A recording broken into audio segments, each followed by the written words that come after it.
You all know this by now, but I'm the unofficial #1 Disney on Ice fan. I've seen countless shows, and I've been yearning for Frozen 2 to make its debut on ice for years. Well, it's finally here, in a new segment for Magic in the Stars. And this could be the best Disney on Ice show ever. It's got cars, it's got toys, it's got princesses, it's got last dragons, it's even got fire dancers on ice, plus familiar favorites and new familia. I love this show so much, I literally saw it 3 days in a row. So let me give you my front row seats to the world premiere of the brand new Disney on Ice Magic in the Stars. The opening of this show is truly insane. It begins with Jiminy Cricket appearing on the ice to summon the Blue Fairy, who literally flies in on a shooting star. Her new costume is truly ethereal and wondrous as it glides around the ice. I truly love this look. She gets back on her star to fly away, again with a big glitter wand moment, and she's followed by these aerial stunt performers who lift up off the ice. This might be one of the coolest stunts I've ever seen in a Disney on Ice show. They're flipping and rolling around like gravity means nothing to them. It's such a fun moment where we get drawn up to the stars because they're one of the main characters in the entire show. Then, of course, we get Mickey Mouse and an entire star-dusted ensemble that magically appears out of the fog, glowing like disco balls and reflecting back onto the audience. Check out this giant staircase set piece that gets used a ton in this show. And also, I love these giant screens at the top of the ice. They're just, like, stunning. Wait until you see how gorgeous some of these animations get. Now, while most Disney on Ice shows are hosted exclusively by Mickey, Minnie, Donald, and Goofy, this show finally brings Daisy back on the ice. The Fab Five is finally complete. We're back at 5. First there was 4, now we're 5. Kenny's like, poor Pluto, where's Pluto? Just wait. We learn through this Fab Five opening that the stars above us are filled with inspiring stories, so they decide to celebrate the characters that make them shine bright. I love this. What a great story device to just bring in tons of Disney franchises, because every Disney movie's about wishing in some way or another. And the first star that we wish upon, of course, is Tiana. And let me say, I love this new blue dress on her. It's gorgeous. Wow. We don't get to see Tiana in this blue dress. She's only ever wearing green when we see her out in the parks. So, mwah, chef's kiss to this. Also, thank you for giving me Charlotte LaBeouf, all right? I didn't know I needed a portly little woman wearing a wig. Also, with a dress wider than you... How does this woman make it through doorways? I gotta be honest, I love meal delivery boxes. They make my life so much easier, which is why I'm excited about this video's sponsor, Factor 75. Factor 75 makes meeting your nutrition goals easier than ever by delivering fresh, never frozen, dietitian-approved meals right to your doorstep. Their team of gourmet chefs create each meal using only fresh ingredients with integrity to help you feel your best all day long. Their menus are updated weekly to include 27 meals and 33 add-on options. Hold on, let me do the math. That's like 60 things. Choose your favorite meals or let Factor craft your order based on your taste preference and meal history. Look, I've just spent 2 weeks down in Florida house sitting and spending a lot of time in the parks, so let me tell you something. These meals have been incredibly handy. Usually meal delivery boxes like this require a ton of prep and cooking, but not this one, which is what I love about it. You just pull one out of the fridge, pop it in the microwave, and boom, baby, you're eating. Head to factor75.com or click the link below and use code DisneyDan50 to get 50% off your first Factor box.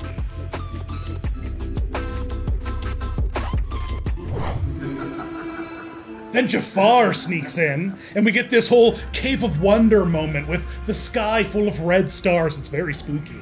Then we get Aladdin flying in on a ladder like it's the Indiana Jones stunt show.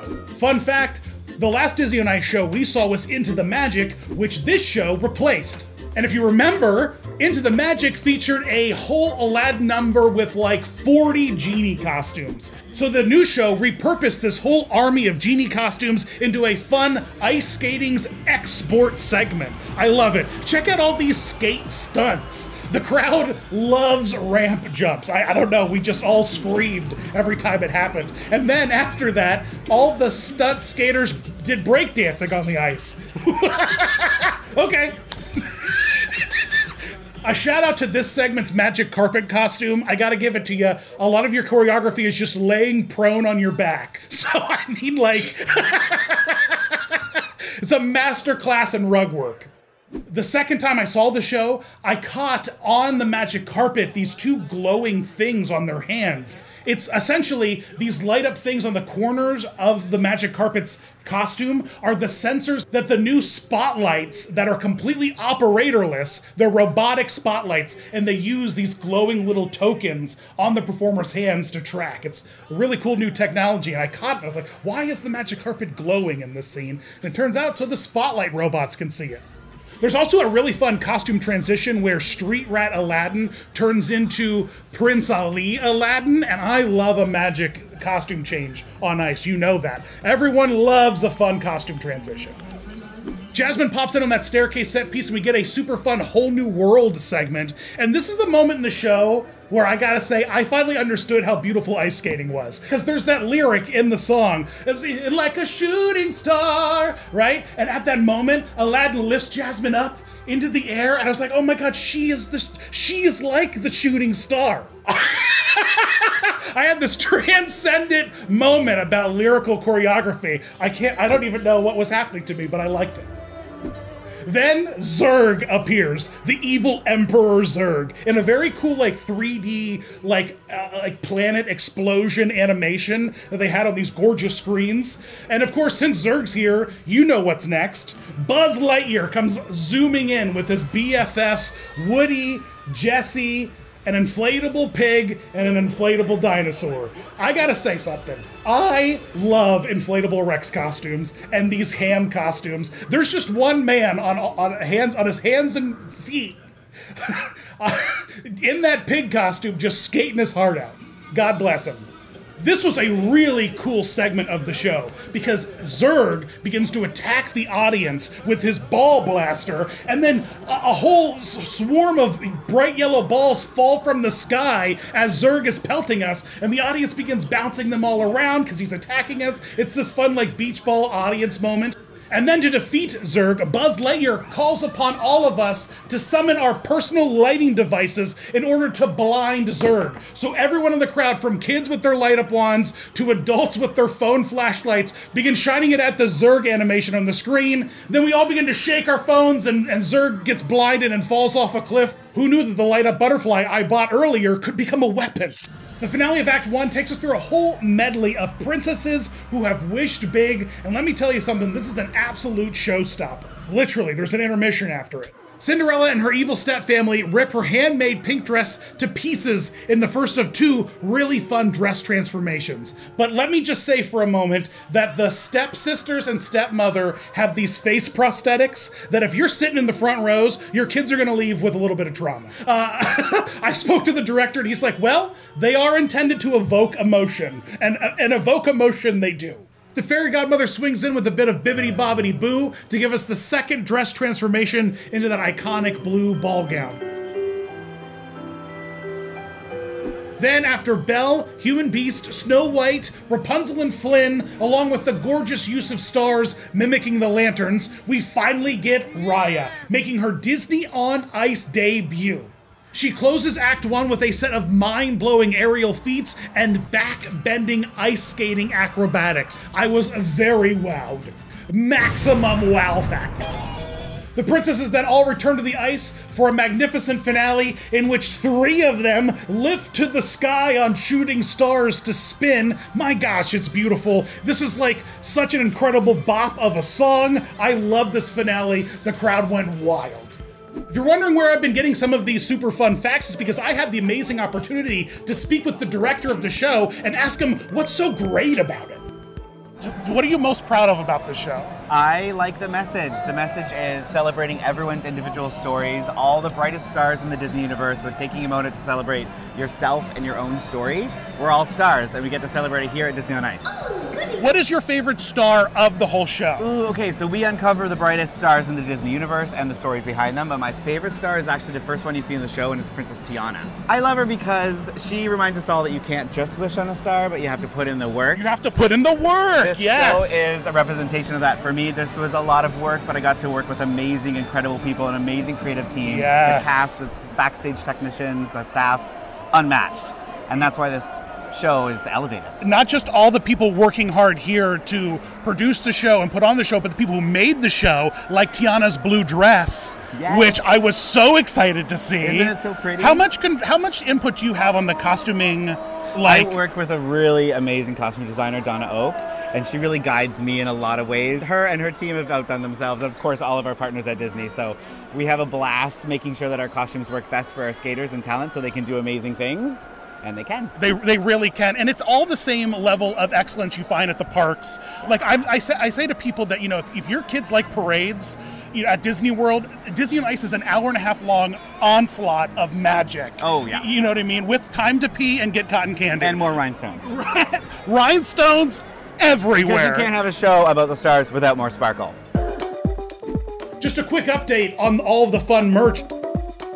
The cotton candies finally get an upgrade with a Jaguar hat, and then there was a weird townsperson hat that was being sold with cotton candy, and I can't tell you if it's an Encanto Colombian townsperson or like a villager of Arendelle. It is such a generic brown hat that even if you squint your eyes, it could possibly be Woody's hat. There's a snake in my boot. That's how strange of a piece of merch this was. There's this incredible Mickey on a motorcycle piece of merch. It's at every Disney on Ice show, and I'm always like, I always see it, I'm like, my God, is Mickey gonna be on a motorcycle in this show? And then it never happens. Give me Mickey on a motorcycle on ice.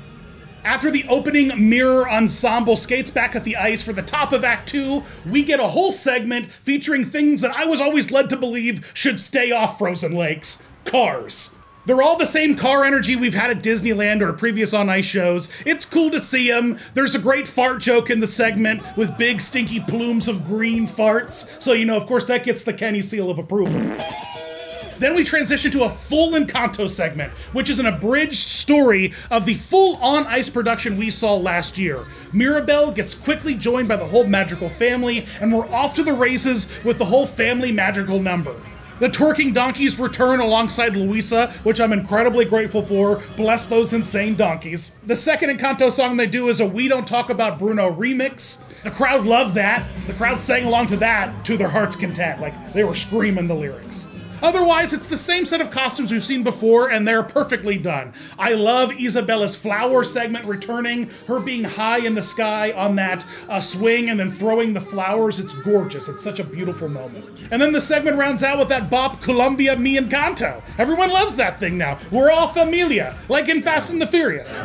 Family, family, family. There's a super fun transition where the entire Encanto family gathers for a photo, and then the photo snaps, and when the lights come back up, it's the Fab Five standing there. I love it. Then, of course, the stars above begin to form an Olaf constellation, and then boom, permafrost Olaf hits the ice, followed quickly by summertime Anna in her golden dress. They start singing Some Things Never Change, like you do. And before you know it, we're in Arendelle.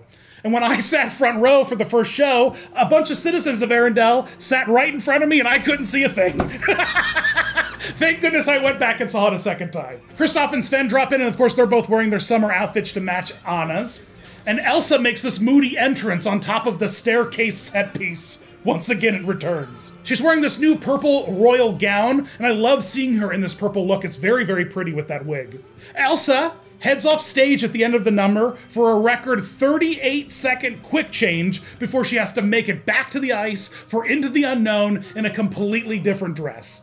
Her second outfit is so beautiful. It's very light and airy, and as she's skating, it flows beautifully. It's like the gale winds are on her side. It's similar to the first dress in the first number, but now it's more open and flowy. Into the Unknown brings out some fun ribbon dancers. Kenny and I love an on-ice ensemble outfit, so kudos to you, frosty ribbon dancers. Then we get fireworks, it's awesome, the whole audience is singing. Honestly, truly, I'm so happy to see some fresh, frozen on ice stuff. For the longest time, Kenny and I have been dealing with Let It Go, and it's so great to finally hear Elsa sing something else. We then hear the beating of drums, and then fire dancers fill the ice. They evoke the long-lost luau of the Polynesian, R.I.P. And I love the way that the fire glows on the ice. Moana then comes out on her boat, which I learned today, she steers by herself with a foot pedal and just a little joystick controller. And then hidden in the boat is a leaf blower that just blows upwards to make her hair all flowy while she's driving. And I love this Moana number. I found out that at my performance, the Moana I watched was actually the first Moana who ever performed in the original Moana on Ice show, and she is just so full of joy. She loves the character. It was really beautiful watching her perform. Maui makes a short appearance, and he's terrifying. What a horrifying costume. I continue to stand by the fact that this is terrifying. And then there's this great lava and water dancer ending that was very cool, very weird ensemble outfits, which again, I love. I love weird, interpretive, elemental costumes. Bring them on. The Fab Five then reunite on stage after Moana saves the day, and they remember that the most important star of all has been us the whole time. And instantly, I feel teleported back to Disneyland as literally the Disneyland castle rolls out on stage with every character that appeared on the show. It's such a fun moment.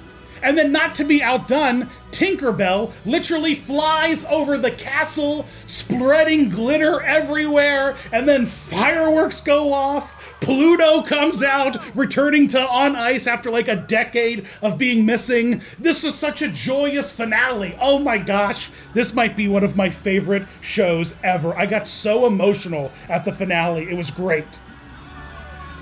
This is one of many Disney on Ice shows I've seen, so now we've got to give it the Disney Dan on Ice scorecard. The vibe of this show overall was magnificent. The ceiling of hanging stars really sets the tone for the entire show. I love the elements of flying and magic. I gotta say, the vibe check was seriously a 10 out of 10. The pricing of the show was pretty average for Disney on Ice. I found seats for as low as $25, all the way up to like $150 to be front row on the ice. As far as seats go, there's honestly not a bad seat in the house. The closer you are, the more you get to enjoy the details of the costumes, but the further you are away, the more you get to enjoy the giant set pieces, the beautiful lighting effects, the special effects, the magic. You can all see that a lot better with a wider view. The costumes have amazing takes on old classics and new. I love seeing things like Tiana in her blue dress, or the Cinderella rip-away dress transformation, or even the fun new stuff from like Frozen 2 or Raya The Last Dragon. It's great seeing the wide range of characters and their super fun, sparkly Disney on Ice costumes. Overall, it's a real home run of a show. It's got something for like every generation of Disney fan. It's even got Pixar's Cars. This show easily earns a 10 out of 10 in my book. It is the best Disney on Ice show I've ever seen. There you go, folks. There's my look at a brand new world premiere of a Disney on Ice show now touring America. And there are many, many fun Disney live shows that I'm about to dig into because this is something fun and I love seeing what costume designers do in live spaces. It's one of my favorite things in the world. Thanks for watching, guys. Let me know if you're going to head to a Disney on Ice show this year and which one you saw. I think there's 5 of them running now. I can't wait to hear from you across all of the holy social media channels. And of course, if you're not watching, please stop vlogging. You're not really getting the whole story. You got to get in there. You got to dive in there and see the juicy bits that Kenny and I are chewing on behind the Disney Dan camera. Oh, it has multiple modes? It's amazing. It's back to the show as a king. Now I'm part of the magic. Whoa, look at the disco ball bottom. Kids get the coolest toys now, man. It's honestly a Mountain Dew blur, just filled with caffeine, sugar, and death. Thanks for watching, guys. As always, you rock. On ice. You rock on ice. You rock on ice. Like a cool cucumber. You know? What's your favorite part of Of the show? Of an iceberg? My favorite part of an iceberg? The part that stays frozen amidst this terrible global warming. That's my favorite part of an iceberg. Keep chilling out, icebergs.